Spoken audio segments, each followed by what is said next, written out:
અમરેલી પોલીસે પાટીદાર દીકરીનો વરઘોડો કાઢ્યો છે અને તે મામલે હવે આમ આદમી પાર્ટીના નેતા અને પાટીદાર આગેવાન ગોપાલ ઇટાલિયાએ આ પોલીસ અને એસપીના વિરુદ્ધ કાર્યવાહીની માંગણી કરી છે।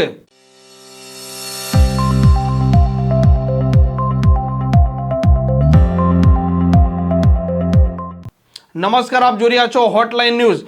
અમરેલીમાં જે પ્રકારે કૌશિક વેકરિયા જે ભારતીય જનતા પાર્ટીના ધારાસભ્ય છે અને ગુજરાત વિધાનસભાના તે નાયબ દંડક છે, તેમના વિરુદ્ધમાં એક નકલી પત્રિકા કાંડની ઘટના બની છે અને આ મામલે પોલીસે 4 આરોપીઓની ધરપકડ કરી છે, જેમાં એક મહિલા આરોપી પાયલ ગોટી પણ છે। આ પાયલ ગોટી તે પોતે કોમ્પ્યુટર ઓપરેટર હતી અને પોલીસે તેને આરોપી બનાવી દીધી છે। તે નિર્દોષ છે આવા આરોપ લગાવી રહ્યા છે એસપીજીના નેતા, પાટીદાર આગેવાનો અને કોંગ્રેસ અને આમ આદમી પાર્ટીના નેતા। આમ આદમી પાર્ટીના અને પાટીદાર નેતા ગોપાલ ઇટાલિયા સામે આવ્યા છે અને તેમણે કહ્યું છે કે કૌશિક વેકરિયા અને પાટીદાર આગેવાનો ભેગા થયા છે, પરંતુ આ વરઘોડાની મંજૂરી આપનાર જે પોલીસવાળા છે અમરેલીના, તેના વિરુદ્ધ અને તપાસ અધિકારીના વિરુદ્ધ કાર્યવાહીની રાજ્ય સરકાર પાસે તમે માંગણી કરો।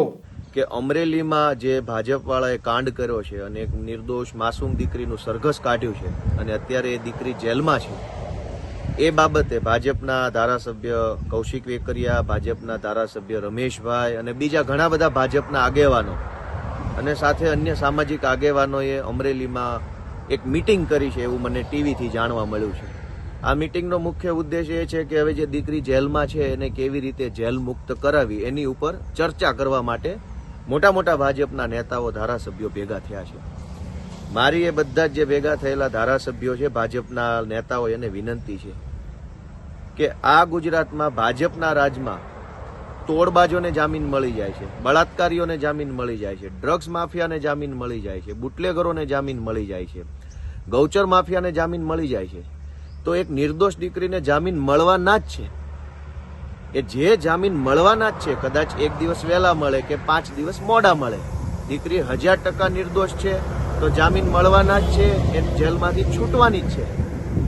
એટલે આવી મિટિંગો કરી સમાજની આંખમાં ધૂળ નાખવાને, સમાજને છેતરવા અને ભીનું સંકેલવાની કોશિશ કરવાના બદલે જે ભાજપના નેતાઓ મિટિંગ કરી રહ્યા છે, કૌશિક વેકરિયા અને બીજા ભાજપના નેતાઓ, એને ખરેખર જો પાટીદાર સમાજ પ્રત્યે ચિંતા હોય, દીકરીની આબરૂ ઉછાળે એના પ્રત્યે ચિંતા હોય, તો મીટિંગમાં તમે એવી ચર્ચા કરો કે અમરેલીના એસપીને શું સજા કરવી અને જે સરઘસ કાઢનાર જે કોઈ પીઆઈ પીએસઆઈ છે, તપાસ અધિકારી, એને શું સજા કરવી એની ચર્ચા કરો।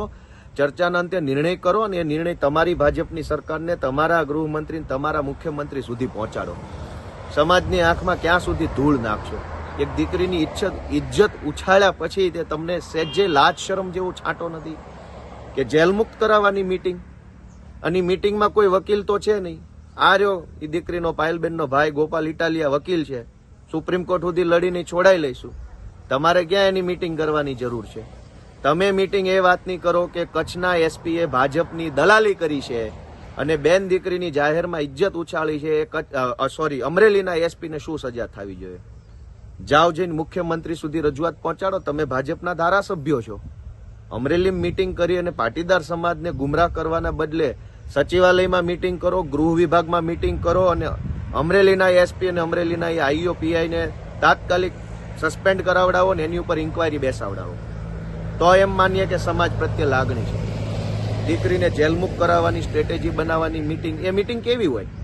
એ મીટિંગમાં શું ચર્ચા થઈ? કોણે એફઆઈઆર વાંચી? કોણે પંચનામું વાંચ્યું? કોણે રિમાન્ડ રિપોર્ટ વાંચ્યો? કોણે પ્રોડક્શન રિપોર્ટનો અભ્યાસ કર્યો? અને બધું કર્યા પછી શું થવાનું છે? એ વકીલોનો વિષય છે, વકીલો છોડાઈ લેશે, વકીલ બેઠા છે અહીંયા। જે કામ તમારું છે આગેવાન તરીકે, તમારે શું કરવાનું છે કે જેણે ભાજપની દલાલી કરી છે અમરેલીના એસપીએ, એ એસપી ઉપર કાર્યવાહી કરાવડાવો। જાઓ સચિવાલયમાં, તમારું ચાલતું હોય તો ત્યાં જઈને કહો, પણ મહેરબાની કરીને પાટીદાર સમાજને ભાજપનો હાથો ન બનાવો। ક્યાં સુધી? પાટીદાર આંદોલનમાં 14 દીકરાઓને ગોળીઓ મારી, ગલીએ ગલીએ જઈને પોલીસે બહેનો દીકરીઓને ગાળો દીધી, એનો ન્યાય તો અપાવી શક્યા નથી। આમ અમરેલીનો જે પ્રશ્ન ઉપસ્થિત થયો છે અને પાટીદાર સમાજમાં જે પ્રકારે રોષ વ્યાપી ગયો છે, તે જોતા સરકાર અને ભારતીય જનતા પાર્ટીના નેતા ભીંસમાં મુકાયા છે અને અમરેલી પોલીસ છે તેમની મુશ્કેલીઓ પણ વધે તો પણ નવાઈ નહીં। આ પ્રકારના સમાચાર માટે હોટલાઇન ન્યૂઝની આ ચેનલ જોવાનું ને સબસ્ક્રાઇબ કરવાનું ભૂલતા નહીં. આવા પ્રકારના વિડીયો તમને જોવા ગમતા હોય તો હોટલાઇન ન્યૂઝ ચેનલને લાઇક, શેર અને સબસ્ક્રાઇબ કરો.